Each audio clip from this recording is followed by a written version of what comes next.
नमस्कार। सम्माननीय सभामुख महोदय, सांसद हर्क साम्पाङलाई कारबाही गरियोस्।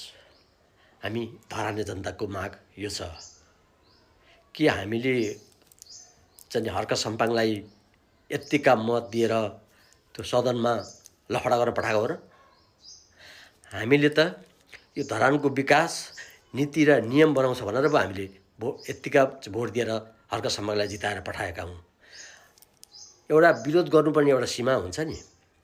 पक्षले राम्रो चाहिँ नि काम गरिरहँदा हर्क साम्पाङले देखाएको त्यो हरकत र हर्क साम्पाङले देखाएको त्यो गतिविधि, त्यो लफडा मान्य छैन। हामी धराने जनतालाई काम गर्न दिनुपर्छ। सरकारले राम्रो काम गरिरहँदा पनि यसरी चाहिँ नि ओल्झ्याउन र नाताना थरी बोल्न र सभामुखलाई गाली गर्न यो संविधानमा लेखेको छैन। हर्केलाई कारबाही गरियोस् चाँडोभन्दा चाँडो। हामी धराने जनताको माग यही छ।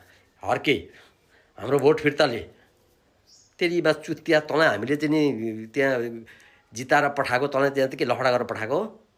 यो धरानको विकास गर्छस् र नीति नियम बनाउँछस् भनेर पो हामीले पठाएको त। त मलाई त कुल्लीको व्यवहार नदेखा न।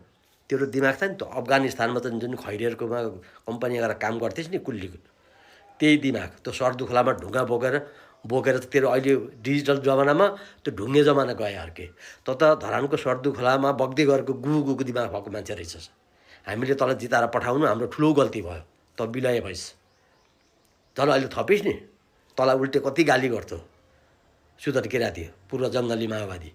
अन्त नक्कली माओवादीहरू पैसा उठाएको बेला तँलाई त्यही सुधर किरातीले कारबाही गरे त्यो बेलामा हामीलाई थाहा छैन? थुइ तेरो बुद्धि। तँलाई जिताएर पठाउनु हामी धराने जनताको ठुलो भुल भयो। यति कानुन पनि अलिक पढ, कानुन बुझ्ने गरेका। संविधानमा के लेखेको छ? सम्माननीय प्रधानमन्त्री बालेन्द्र शाह यदि उहाँ फुर्सद पाउनु भएन, उहाँले चाहिँ बोल्न पाउनु भएन भने उहाँले एउटा कुनै पनि खटाइदिएको मान्छे, उहाँले चाहिँ नि भनिदिएको मान्छेले त्यो बोल्न मिल्छ। कानुनमा त्यो छ, संविधानमा त्यो छ। बुझ अलिक। अनि तँ मलाई दिमाग भएको मान्छेको चाहिँ नि भाषण छोडेर त्यो जवाफ दिएर सम्माननीय प्रधानमन्त्री बालेन्द्र शाहको फुर्सद हुँदैन। बुझिनस् कि यत्रोको देश चलाउनु छ। त चुत्ते तँलाई त एउटा तैँले त सुँगुरको खोर पनि चलाउन नसक्ने बुद्धि रहेछ तेरो। एउटा सुँगुरको गोठ पनि चलाउने तेरो बुद्धि रहेछ। त मुला चुत्तिया हर्के साम्पाङको त फास्टर अलिक सोच। अलिकति एउटा विपक्षमा बसेर एउटा अलिकति चाहिँ नि अलिकति बुझेर मात्रै उफ्रिने गर। राम्रो कामलाई प्रोत्साहन दे, धन्यवाद दे।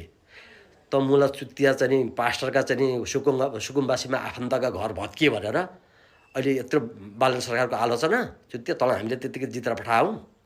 म राष्ट्रिय स्वतन्त्र पार्टीको होइन, तर राम्रो कामको लागि राम्रो विकास र निकास खोजेको छ बालन सरकारले। त रामको लागि पक्ष लिएको हो। त चुत्तियालाई त हामीले भोट दिएर जितेर पठाएको।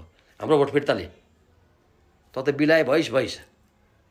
हामी कार्यकर्ता शुद्ध बिलाए भइस तेरो कारणले गर्दा। तेरिमा चोर पास्टर हाम्रो भोट फिर्ताले म सल्लाह चुत्तिया खालि चाहिँ एउटा चाहिने काम धरानकै बेइज्जत गरिस् तैँले त। सम्माननीय सभामुख महोदय, यो बिचैमा जुरुक्क काला झोला बोकेर उठ्या छ। यसको कानुनले मिल्छ, संविधानले मिल्छ भने यसलाई निलम्बन गरियोस्। होइन भने तल भत्ता चाहिँ सभामुखको हातमा आउँछ, यसको काटियोस्। किनभने यो बिचैमा हिँडेको छ। त्यसरी बिचैमा हिँड्न पाइँदैन। यसलाई हामीले बिचमा जुरुक चाहिँ हिँड्छ चाहिँ सदनमा गएर जुरुक्क बिचैमा हिँड्छ भनेर पठाएको भने यसलाई त हामीले यो धरानको विकास गर्छ र नीति नियम राम्रो बनाउँछ भनेर यसलाई हामीले जिताएर पठाएको हो। सभामुख महोदय, यसलाई चाँडै कारबाही गरेको देख्न पाइयोस्। हाम्रो घोर आपत्तिजनक छ धराने जनताको। ल सम्पूर्णमा यो मैले जानकारी गराएँ। हर्के तेरा बुद्धिले अब घाँस नखाओस्, गु नखाओस्, सुँगुर पास्टर। अब तेरो बुद्धि फिर्कियोस् र राम्रो कामलाई प्रोत्साहन दे बालन सरकारलाई। नराम्रो काम गरेर लाने तेरो छेक्ने काम हो, बोल्ने काम हो। होइन भनेदेखि दुई त्यागको सरकार छ, त माखु केही मर्दैन। त कुकुर जति भुकेर के कुकुर काक कराउँदै गर्छ, पिना सुक्दै गर्छ भने जस्तो त कुकुर भोकिने रहन्छस्, त गराइ नै रहन्छस्। बालन सरकार उग्र गतिले काम गरिरहन्छ, अगाडि बढ्छ। ल जय होस् बालन सरकार। हर्केलाई छिटोभन्दा छिटो कानुनको दायरामा ल्याइयोस् र यो हर्केको तल भत्ता रोकियोस्। सम्पूर्णमा धन्यवाद। जय होस् बालन सरकार।